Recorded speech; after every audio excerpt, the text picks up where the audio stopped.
Okay. Hi, everyone. Welcome to Doctors and Coaches Corner podcast, pre-recorded podcast. This is our second week. Today's topic, we're talking about health and nutrition education and with Dr. Cindy Sandis. Hello.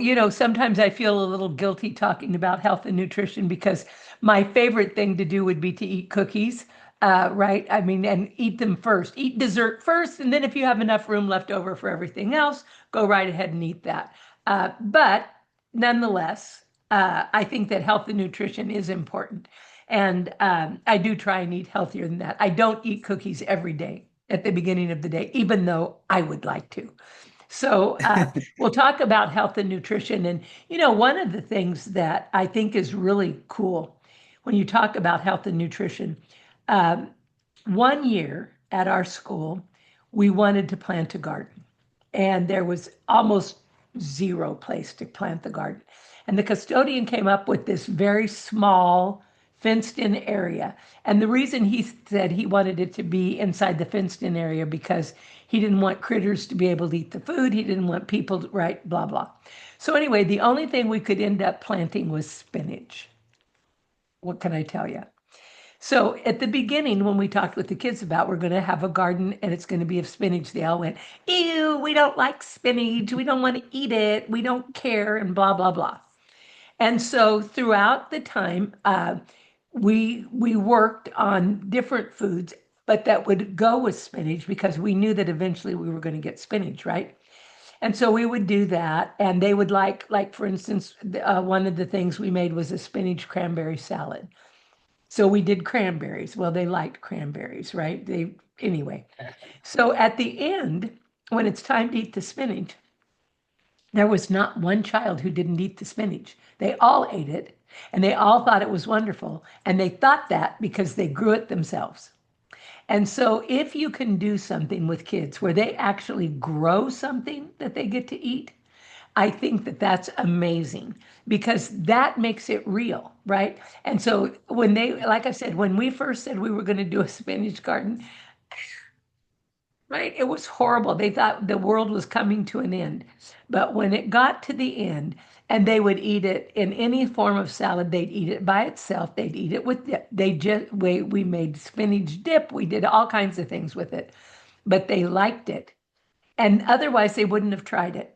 And so I think that it's really important to, if you can, to give them the opportunity to grow it themselves. And obviously, you can get carrot seeds to sprout, but they don't grow in a little, those little tiny carrots that you buy, they didn't start that way. They ended up that way because of the processing. But, anything that you can grow in a small container, or if you can grow it outside and you have space. But I really like the idea of the fenced area because that really kept things safe. And then the kids were responsible for all the watering. There was no watering that went in there, but they had to tend it. They had to take care of the weeds. They had to do all that. And it was really, really beneficial. So I think that the food we eat, if all you do is buy it at the market, it's not nearly as fun as if you have your own garden. If you understand at least the garden, what it looks like. Um, if you've never seen a grapevine, how do you think those grapes get there? Yeah, Right? Well, they just miraculously appear inside this plastic container or plastic bag for you to take home, right? that's Or right. almonds, right? We have lots of almonds in our area, lots of citrus. Well, you don't appreciate those things if you don't understand. So maybe you can't take them, maybe they can't grow a garden. Maybe you don't have space for that. Maybe you can't take them on a field trip to a farm because you live in an area where there aren't any. But you could do it virtually. There's lots and lots of videos that you can watch on how certain things that we eat are grown, and they can see that and the things that they go through, which would then at least make the food seem more real to them. So I think nutrition education is about healthy choices, understanding what's good for you. And I think it's also about understanding where food comes from so that you can That have both and. So I this don't know, you is may want to add to that. If not, we can start with questions. Yeah, I just want to say this is my favorite topic just because I'm really into health and nutrition right now because I'm really into working out. So yeah. So with the first question, it says, why is health and nutrition education important for youth? We, our life is built on habits. We have habits that we develop over time, and you develop those habits beginning in childhood, right? So if you're a child who has been given lots of sugar, lots of candy, lots of cookies, lots of those kinds of things, then you expect that becomes part of your normal diet. Whereas if you ate lots of fruits and vegetables, right? Then that's where you're bent to because you've developed habits. I have a friend who lives in Loma Linda, and I love it. She told her daughter that carrots and Cheez-Its were the same. You know, those cheese, those Cheetos, not Cheez-Its, Cheetos. And she said, Uh-huh. well, she said, don't they look the same to you? Well, yes. Well, they're the same. They're both orange. They're both about the same size. They're Cheeto. They're the same. And so it wasn't for 2 or 3 years until someone in her daughter's class said, "Oh, can I have a carrot? I'll trade you a Cheeto for a carrot." And the girl went, "Okay, right? Why?"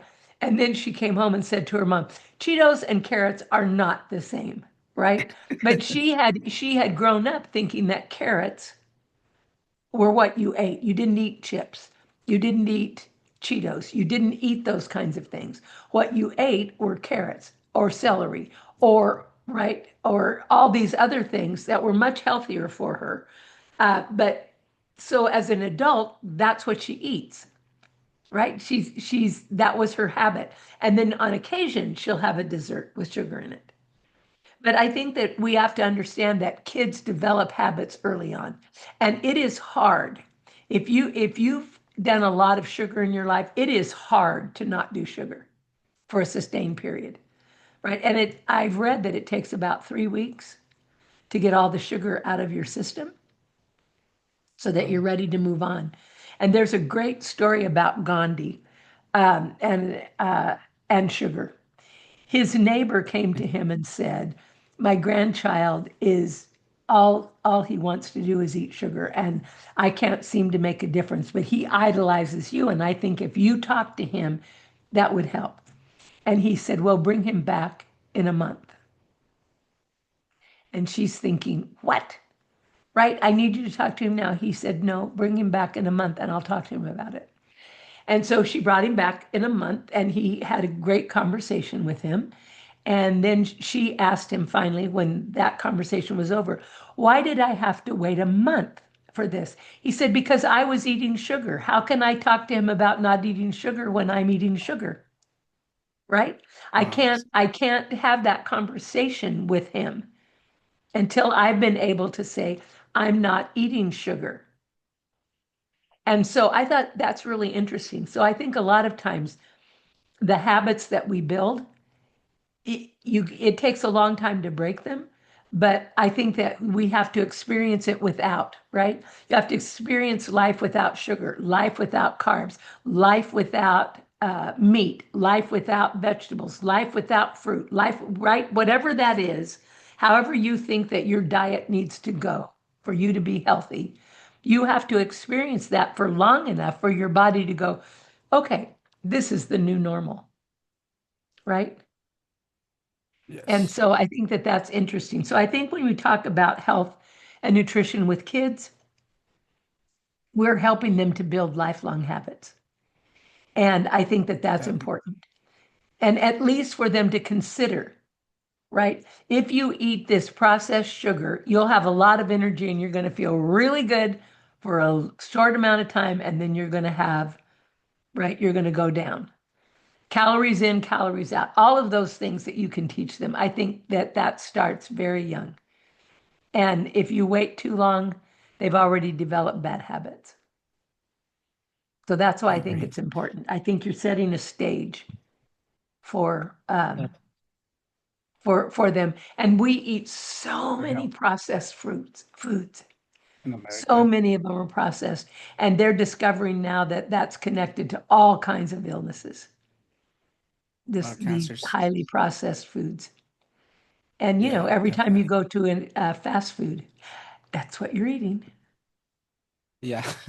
It's processed You food. know, I was just thinking about Michelle Obama when she started her healthy Americans of healthy Hmm. Americans around America, and a lot of the food did change. Like a lot, like when I started working at the the elementary and middle school in Arvin, I saw a lot of like different foods could like changed a lot. Like and, the kids were like at first the kids didn't like it, but I mean there's good choices in there.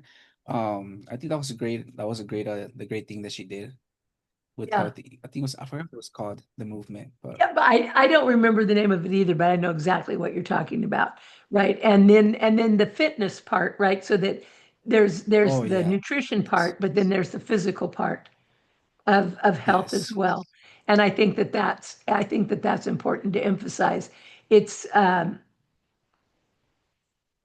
even if you look at like pets that are overweight, well, it's because of what we feed them, right? And yeah, that's why things like, all of these farm products that you can get where the food is natural for pets, that's why it's popular yeah, because it expensive. really helps you to do that. Yeah, Yeah, to do that. So definitely. yeah, but I think that it's a lifestyle and you're helping kids learn to make choices early on. And it's not that you can't ever have a cookie or a piece of pie or ice cream. It's not that you can never do that. It's just that you have to do that as a treat rather than an expectation for every single day I as we agree. move forward. I agree. So the next question is, how can I teach youth the basics of balanced nutrition? So one of the things I think we have to be aware of is how things trend, right? Eggs have gone from the most horrible thing you could eat to the best thing you can eat, to back to the most horrible thing you can eat, to the right. And so there are always trends. How many vegetables should you eat? Well, you should eat fruit. Well, but you shouldn't eat grapes because it's got more sugar than a cookie, right? But it goes on and on. So to just have a way of doing it, but there are places that you can look on the federal government, they have My Plate, and kids can start to determine what appropriate amounts of food are. And there are certain restaurants that you can go to and they give you way too much food, right? It's going to be for 3 days. You're going to have to take it home and use it for 2 or 3 days because it's so much. And so portion control, I think, is important. So if you're working with My Plate, kids need to have an actual plate that's that size that has compartments. You can buy those styrofoam plates that have compartments in it. Okay, so how Yes. much of this fits there? What's the appropriate amount to go there? Because I think what we tend to do is we overeat by not we eat wrong things, but we also eat without portion control. And I think that that's problematic. And I think we want to teach kids that. But we also don't, one of the things that we're concerned about with kids, especially kids in underserved communities, is that they're not getting breakfast. So we give them breakfast, then we give them lunch. Then in the expanded learning program, we give them dinner and then we give them a snack. And so you've Yes. got kids who are on the weekends don't get to eat like that, but they do during the school day. So it's all about figuring out how to balance that to teach them the lessons and ask the questions. When you come to school and you have these balanced meals, do you feel better than you do on the weekend when you have chips and candy? You got to ask those questions because otherwise they're not going to be able to identify that they feel better or worse or whatever. So I think it's education is teaching them to make the choices they need to make for them, the good choices they need to make for them. Definitely. I remember doing the My Plate as a kid Yep. in elementary. It's a really cool thing. And Yeah. also And in it's balance, right? yeah, it was balanced. Yeah, it was nice. And Nothing there else? used to be a program, maybe you participated in it as well, and now you can get it, but it used to be active in like every month it changed. It was called Harvest of the Month. And Harvest of the Month was designed for California because California is loaded with food products being raised and grown. And so what they did Or is they took them by the month. What is it that you can easily find in September? So, like pears, for example, are easily found in September. So are apples because that's when they're harvested. And so they would then encourage, and they gave lesson plans and taste tests and recipes and all kinds of things for you to do with kids around the fruits and vegetables that were harvested at a particular time. And that was a really helpful program. And they discontinued that, and I'm not quite sure why, but they did. But if you go online, you can find it, but it won't be as nicely packaged as it was before, where you just went and you asked for, like I would go in and ask for harvest of the month September, and then it would pull up all of these things that were in season harvested in September, and I would be able to pick and choose from there. So you might find it because people have saved it in different places, but that was a good program too, Harvest of the Month. And you could create your own Harvest of the Month by taking a look, right, at what's available. Although, have you discovered that in the grocery store, so for instance, grapes are now being harvested in California? But you can or get grapes all year long because they're harvested in Chile or Mexico or right wherever. And that's true with tomatoes, or I mean, I could go on and on. So, harvest of the month maybe plays less now because there's so much international trade, but you can tell what's in what appears more fresh, right? yeah, In the store, like what, or check to see where it came from. Not that you won't buy it, but that you understand that it's not, it's a harvest of the month, but it's not a harvest of a month where you live. It's a harvest of the month somewhere else. there you go. But Definitely. but those two were strong programs that I think worked. Nice. Yeah, definitely.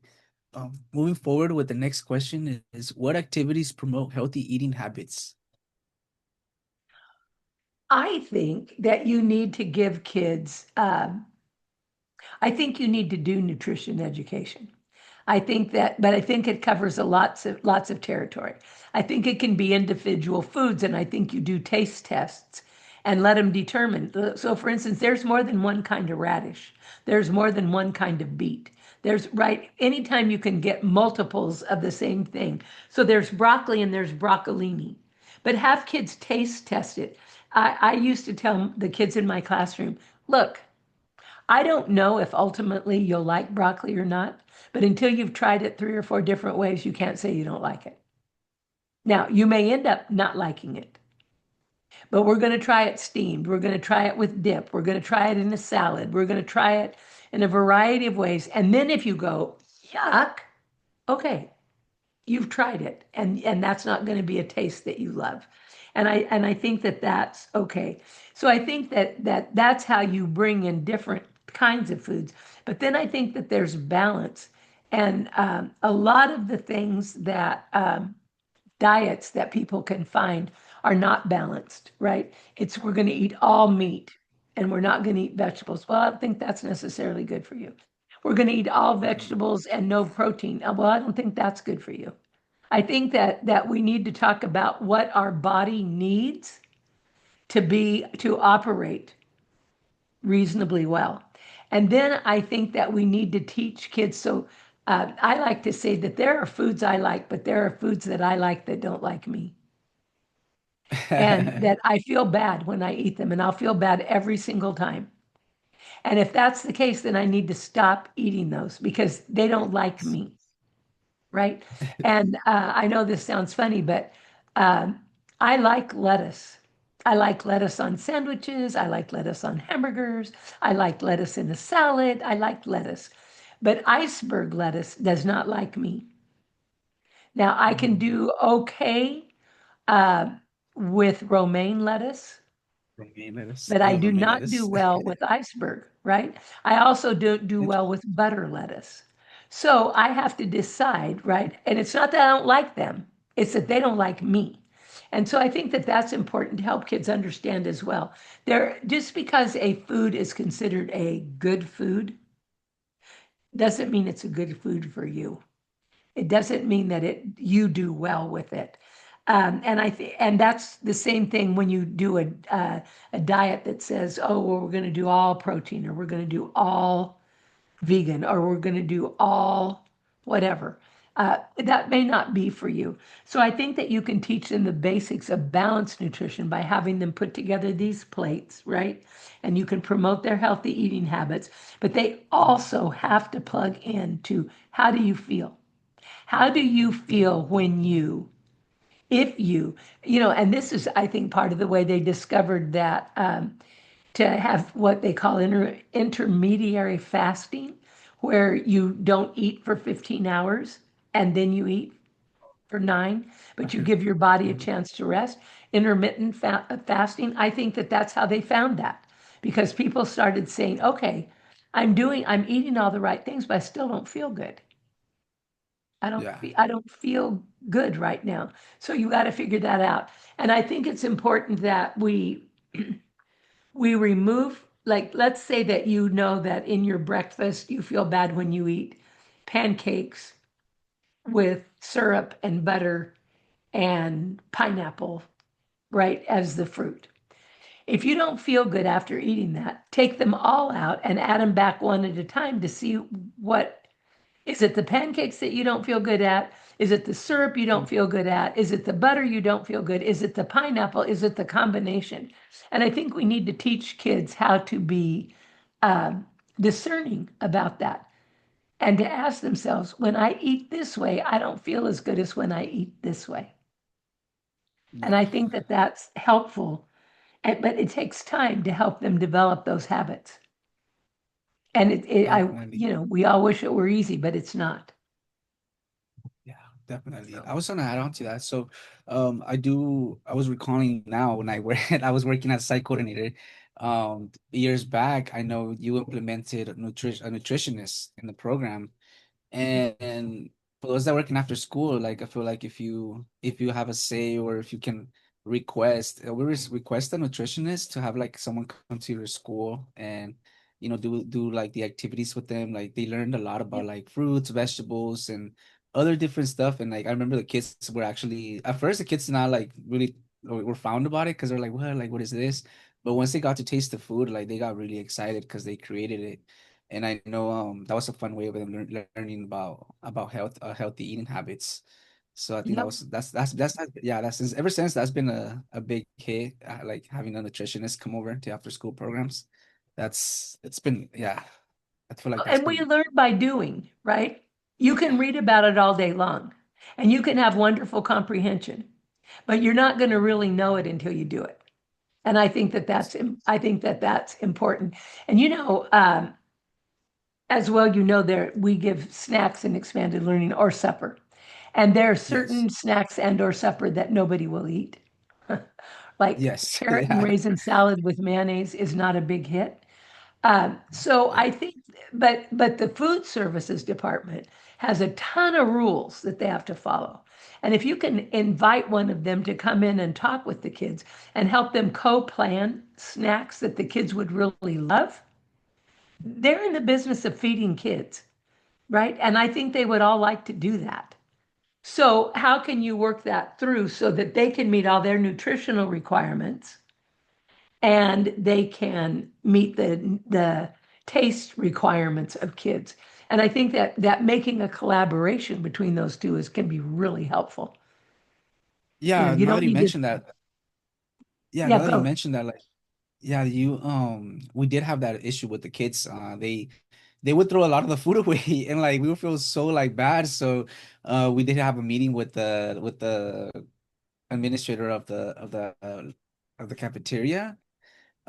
She let us know like from now on like to just like ask the kids around like what they didn't like or what they liked, and when there was some food that they didn't like, then they would take it off the menu or they would serve it less. but they started listening to the kids because we'd let them know, be like, we kind of feel bad that the kids are throwing away all these food and like, it's not their fault, but still like it's just a waste of like resources.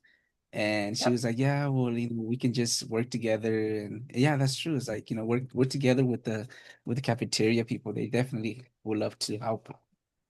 Yeah, they're in the business. That's their business is to feed kids, right? And when it all ends up in the garbage, that does not speak well for anybody. No. It's not good for the kid. It's not good for the cafeteria. It's not good for, right? It's just not good. So yeah, I think that makes a difference. And I think that you promote that, uh, you just promote it consistently. Consistency matters in health and nutrition for sure. So do we have Definitely. another question? Yes. Next question is, how can I involve families in nutrition education?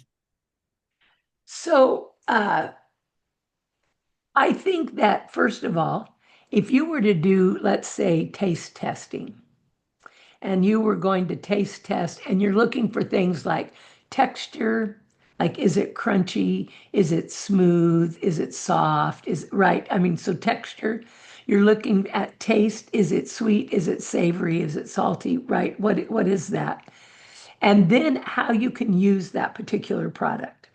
Why not have a showcase one evening a month in which parents come in and the kid can explain the nutrition behind one of the snacks they have and encourage the parent to understand it as well. And then talk about a recipe. So we made a spinach cranberry salad. Here's the recipe.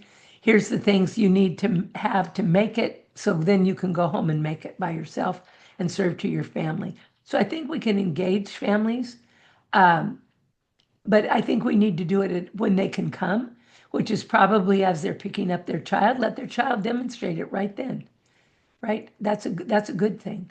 Or if you're doing a showcase event, you can demonstrate it there. But I think that, and maybe the kids research and find five heart healthy recipes that are reasonably priced, easy to access supplies, and take home a little book of them every month, right? These are five things we could eat that would be good for us. So I think parents are willing, but they have to have information on the how-to of it, right? And they need to see that their kid is beginning to understand it because it's just a lot easier to put out a McDonald's hamburger. Yeah, It just is. It's just more, it's efficient. It's not effective. It's not good long term, but it's more efficient. I So agree I on think that. we have to help Just to people that way. Yeah, just to add on to that, so and I remember we have this thing we had this thing after school. It's called like lights on, where the Hmm. kids like showcase, and we did have a nutritionist middle school like kids like do a recipe and like they basically had the parents taste test it, and I think that was a good way to involve the parents and to learn about nutrition because they also had we also had like available like pamphlets for them to like about nutrition and like how to take care of yourself. And it's a big deal for us in the urban community. It's a big deal for nutrition because most of the people there, the population is Latinos, and as a lot of people know that the Latinos, we do pretty bad in when it comes to nutrition. Like we eat a lot of bread, we eat a lot of like a lot of sugary foods that that keep us big. But and that causes a lot of like health issues too. Like that raises a lot of health issues. So the kids learning about nutrition and bringing that home, it's a big deal. Yeah. And I think that, everybody can contribute, right? Yeah. Because the little kid's going to throw a hissy fit if they don't get the chips they want. But if they can learn about nutrition and how maybe that's not best for them, then think about how much easier that is for a parent to say no to, right? No, we're Yes. not going to do that. So yeah, I just think education's important for sure. And families have those kids more than school day. So we need to honor them for that for sure. Oh yeah. Yeah. So next question is, what strategies help youth understand the benefits of exercise? Well, I think that I think that there is an important difference between sports and physical activity.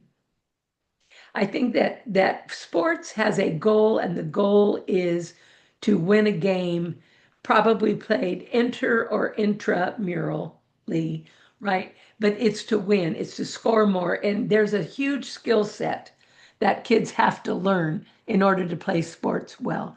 And there's a playbook. And I think sports are great for some kids. But I think physical activity is less that. It's more like going out and elevating your heart rate. So if we're going to teach kids about that, they need to understand what is your resting heart rate. So they're going to need to start charting that. So when I'm at rest, my heart rate is 58 beats a minute.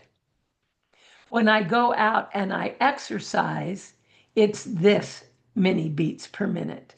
When I engage in an activity, it increases. Then I decrease it this way. So I just think that it's important that that we help them understand that elevating your heart rate is good for you. Now, do you want to have a heart attack? Of course not. But you need to elevate your heart rate so that it still can beat fast if it needs to. And every day we experience conflict. And when you experience conflict, your goal is to either fight, flight, or freeze. And the chemicals that are released in your body will cause you to fly, to flee, or to fight. And without those, you'll probably just freeze in your tracks. So I think that it's important to understand that your heart, you need to have practical exercise so that when those moments happen where you want to go, that you have enough energy to react to those, because otherwise you're not going to be able to, right? If I laugh and I say I could do a marathon if you gave me a month, right? Well, that's not good enough, right? You need to be able to do it in hours rather than days. And I would do a little piece of it every day, right? There you go. And so we want kids to understand that. And then I think when you do physical activity, so when you do sports, they warm up the kids. I think a lot of times when we do physical activity, we do not warm them up. We don't stretch, we don't twist, we don't turn, we don't work the kinks out, we don't do all that. So I think when you do physical activity, you have to have a part that would be the exercise, the warm up. Then I think the activity needs to be one where you can get as many kids moving as possible during the activity, and Yes. where you're not standing and waiting, right? So like one of the activities that kids like to do is called steal the bacon. And you put whatever in the middle, and then you have two lines, and then you call a number, and two kids go out and try and do that. Well, if you've got 15 kids on your side, 14 of you are standing there waiting. 14 of you are not exercising. Only the one that's running back and forth is exercising. So I think we need to look for more activities that engage more kids all the time rather than standing and waiting to be called upon or whatever. So I think that that would be helpful. And then I think that we do a cool down after they've had this physical activity. I think we do a cool down. Then I think we take heart rates along the way. So here's our heart rate at rest. Here's our heart rate after exercising. Here's our heart rate after participating in the game or activity. Here's our heart rate after we cool down. And here's our heartbeat when we're finished with the activity, so that they can see that they can see that, and then can learn to build upon that so that they get stronger and stronger, right? And then when they go to a gym, there's a series of exercises and workouts and things they can do that would be meaningful to them. But I think we have to teach them that exercise is important, because if you just sit, that's not good. They say sitting's the new cancer, the new smoking, Yeah. not the new cancer, Yes. the new smoking. And I believe that that's true. We've got to Oh get yeah. people up and moving, and do it over and That's over in a day. Get them up, move around, and then come back. They can always go back and sit, but let's get them up and moving. that's right. So I don't know if you want to And comment on that, or we can move on. move forward. Okay. So, so our next question is, how can I teach youth to read food labels? That is such an unfun thing to do, but they do need to learn how to do that. And I think that you do that by asking every kid to bring a label. That label can be from a cereal box, that label can be from a canned good product, that label can be from a frozen product, right? I mean, products have food labels. They all do. And it's crazy making sometimes how much they have. But if you have every kid bring a food label, and then I would have them categorize it. So as a whole group, and they can move and categorize. Is it a fruit? Is it a vegetable? Is it a protein, a meat? Is it a carbohydrate? Is it, right? What is this food predominantly?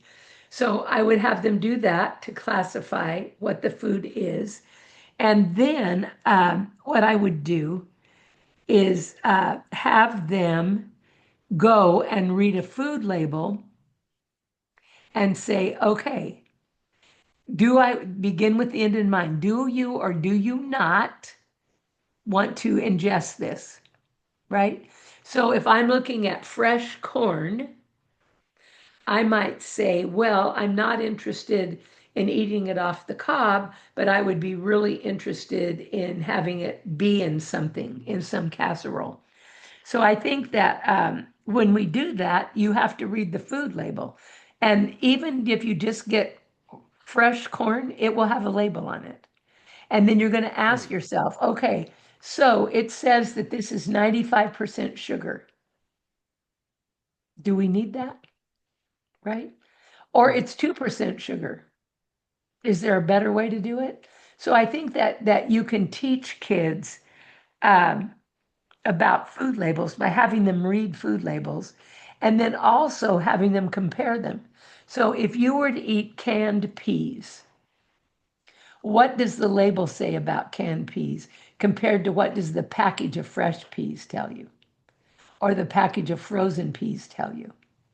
And if you can get kids to start determining those differences, I think they start to understand, oh, this is better for me than this. And they can learn about calories in and calories out. But that's what I would say as far as reading food labels. It's in for information, and we need that. Definitely. Definitely.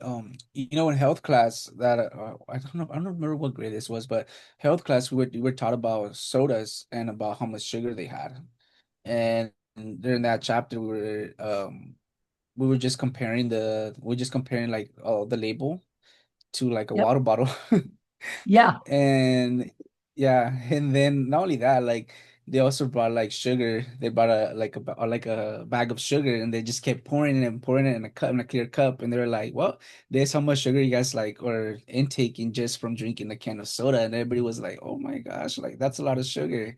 So it a is. visualization of like. Yeah. So another way, you can teach them about food labels is like show them like an illustration or like something visual. So 'cause a lot of kids are like visual learners, so that'll be another way. Absolutely. And it is amazing, right? And Yeah. when you read the label of soda, it's more than the sugar that's bad, right? Yeah. I mean, the sugar is bad, but Yeah. there's a lot of other things in there. Other Like other if stuff. they say it's a diet soda and there's aspartame in there, well, that's not good for you either, right? But they need to know what the ingredients are.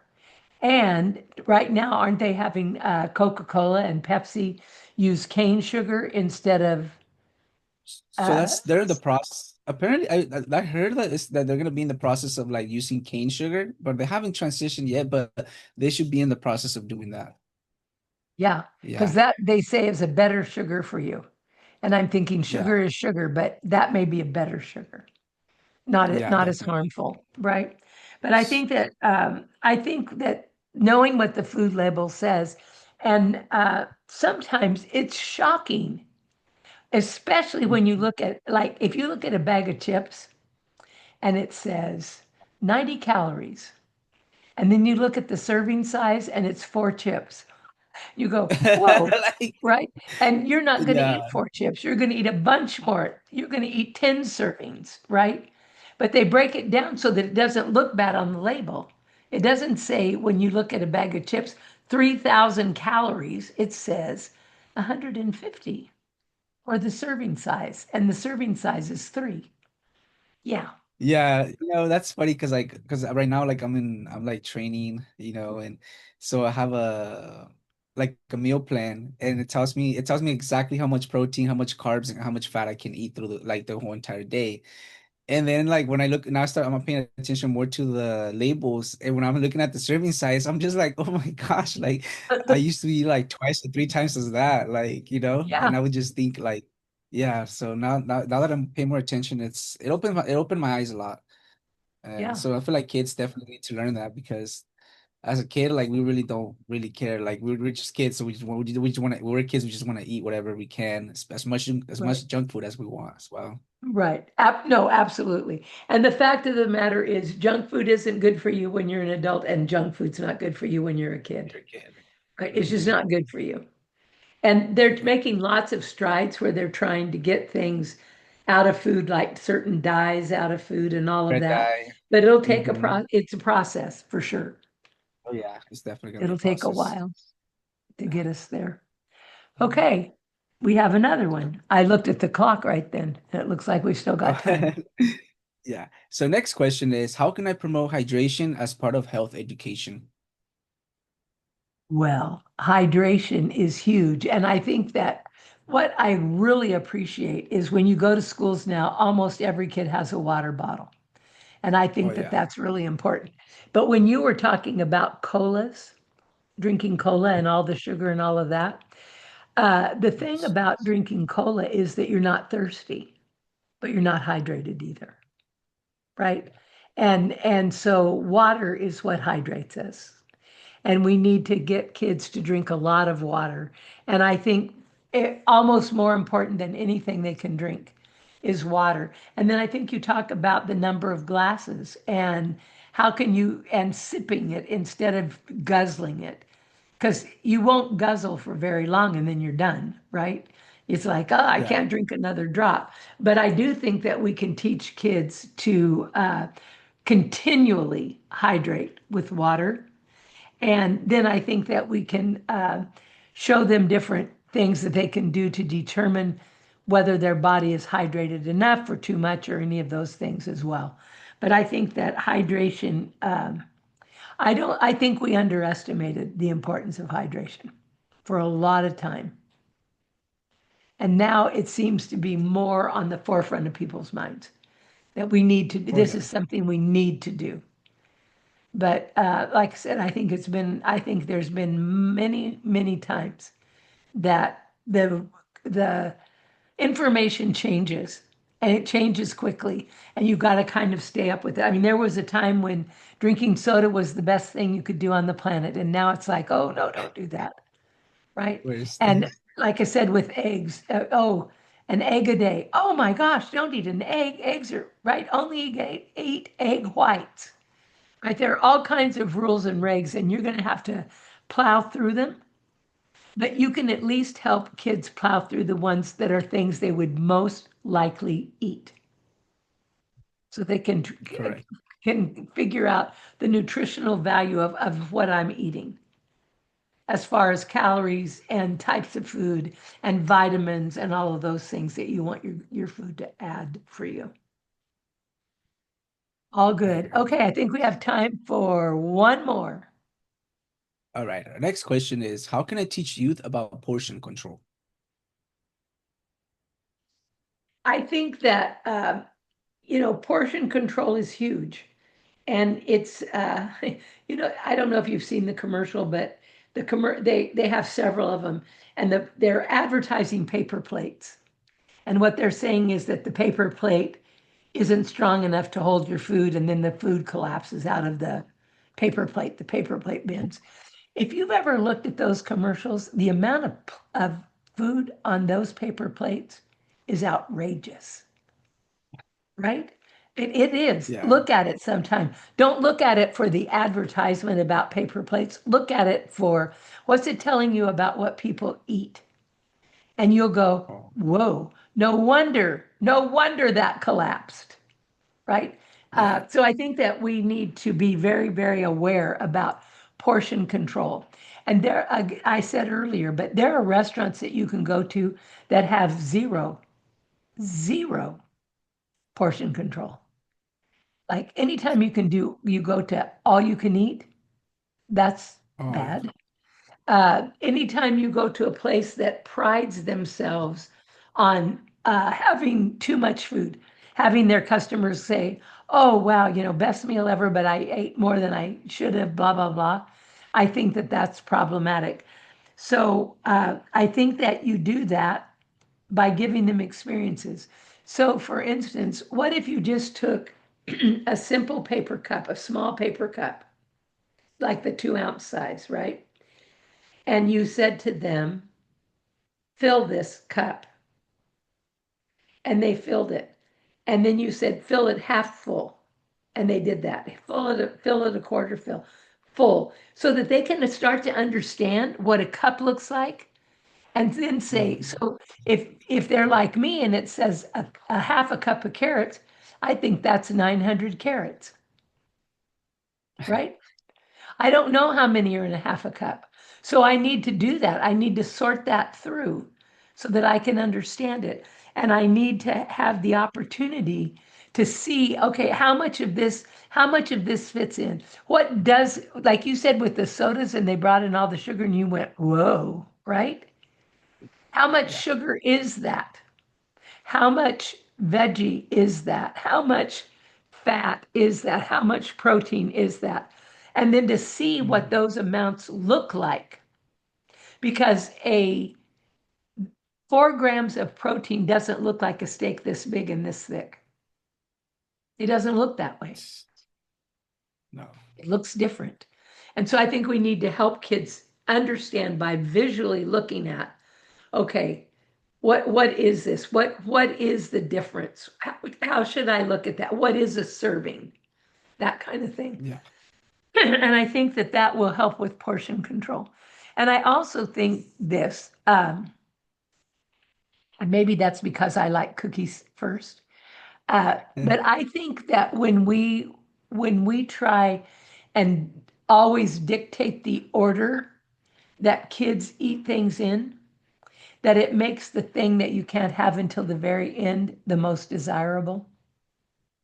So if I'm Yes. going to have you have dinner, and then if you finish your dinner, I'm going to give you this reward of ice cream, then you're going to soon value ice cream more than you do the rest of it.